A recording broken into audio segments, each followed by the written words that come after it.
Pemirsa, berjumpa lagi dengan saya Aisyah di Kabar Gelap. Pemirsa, aksi penolakan dilakukan oleh warga perumahan Dinar Indah di Kelurahan Metesek, Kecamatan Tembalang, Semarang, Jawa Tengah. Nah, warga menolak akan adanya wacana relokasi oleh pemerintah. Warga mohon agar pemerintah dapat memberikan solusi lain selain relokasi. Sebelumnya, perumahan Dinar Indah merupakan satu dari banyak daerah di Semarang yang sering mengalami banjir bandang saat musim hujan. Banjir bandang yang terjadi 18 Februari kemarin disebabkan oleh tanggul yang jebol. Baiklah pemirsa, kami sudah tersambung dengan rekan kami Sekar di lokasi kejadian. Halo Sekar, bagaimana kondisi di lokasi kejadian saat ini? Baik, terima kasih Aisyah. Pemirsa, sekarang saya sudah berada di perumahan Dinar Indah, Kelurahan Metesek, Kecamatan Tembalang, Semarang, Jawa Tengah. Sebelumnya pada 18 Februari 2023 telah terjadi banjir bandang di perumahan ini yang disebabkan oleh tanggul Sungai Babon yang jebol. Banjir bandang memakan 1 korban jiwa dan merendam kurang lebih 40 rumah warga. Baiklah pemirsa, lalu bagaimana tanggapan warga setempat tentang isu perelokasian ini? Yuk kita tanyakan. Pemirsa, sekarang saya sudah bersama Bapak Emir selaku salah satu korban terdampak banjir bandang di perumahan Dinar Indah, Semarang. Oke Bapak, selamat siang Bapak. Selamat siang Mbak. Bapak pastinya sudah tahu kan tentang isu perelokasian warga perumahan Dinar Indah ini ke rusun yang akan dibangun pemerintah nanti. Nah, bagaimana sih tanggapan Bapak mengenai hal tersebut? Kalau menurut saya sih tidak setuju ya. Karena kami sudah tinggal selama 12 tahun di perumahan ini. Nah, misalnya kami pindah tempat tinggal, berarti kan kami akan jauh dari tempat kerja. Kalau jauh dari tempat kerja ya susah, soalnya kita sudah memiliki tempat kerja yang dekat dengan rumah yang sekarang. Baik, berarti bisa disimpulkan bahwa kebanyakan warga tuh menolak ya Pak atas isu perelokasian ini. Mbak. Tapi susah juga sih. Soalnya kan misalnya kalau tempat kerja jauh, berarti kan ongkos perjalanan akan menambah. Nah, sementara rusunnya juga kami tidak tahu harganya. Mungkin saja lebih mahal daripada perumahan yang sekarang ini. Tapi Pak, Bapak tahu tidak sih kalau sebenarnya pembangunan perumahan ini tuh izinnya belum jelas. Dan lagi pembangunan rumah ini tuh menyalahi tata aturan penataan ruang di Semarang. Saya itu nggak tahu ya Mbaknya, pasal-pasal kayak gitu saya nggak tahu. Soalnya saya memakai KPR, jadi harusnya nggak ada masalah kayak gitu ya. Oke, Bapak. Terima kasih Bapak atas waktunya untuk diwawancarai. Ya, sama-sama. Nah, itu tadi adalah salah satu cuplikan sedikit perbincangan saya bersama salah satu warga terdampak korban banjir di perumahan Dinar Indah. Sekian dari saya, terima kasih. Saya lanjutkan ke studio. Baik, terima kasih kepada Sekar yang telah melaporkan dari lokasi kejadian. Pemirsa, sekarang kami sudah bersama dengan Ibu Ita selaku Wali Kota Semarang. Selamat siang Ibu. Siang Mbak. Sebelumnya, terima kasih atas ketersediaan waktunya.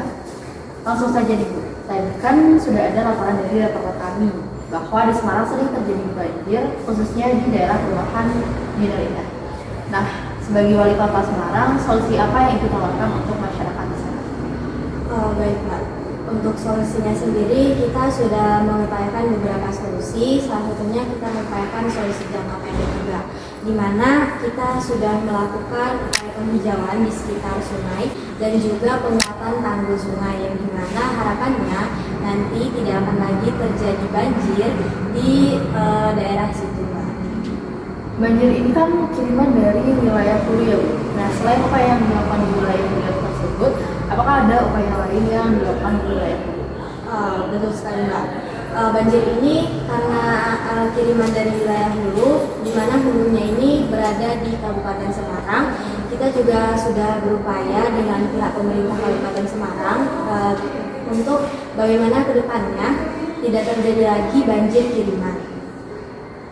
Lalu bagaimana dengan upaya warga yang terdampak itu?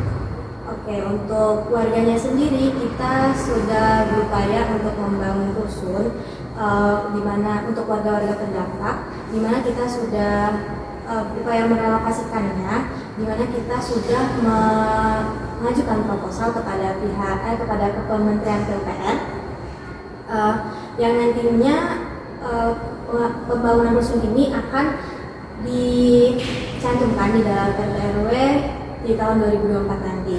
Yang dimana untuk penyusunan RT/RW sendiri kan terdapat 6 tahap ya Mbak. Di mana tahap pertama itu ada tahap persiapan, pengumpulan data, pengolahan, penyusunan konsep, pembahasan raperda, dan penetapan.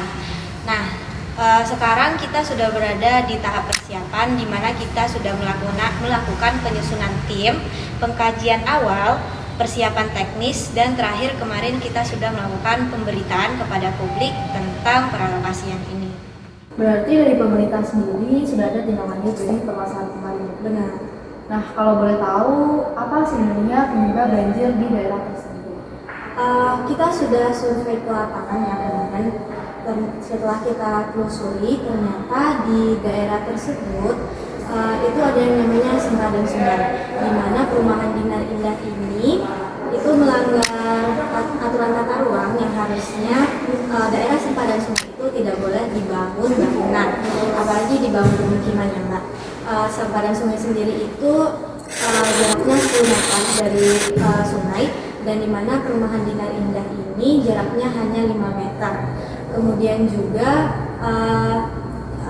perumahan Dinar Indah ini tuh dibangun di atas daerah aliran sungai, yang dimana kalau daerah aliran sungai itu dibangun permukiman itu sangat membahayakan warganya.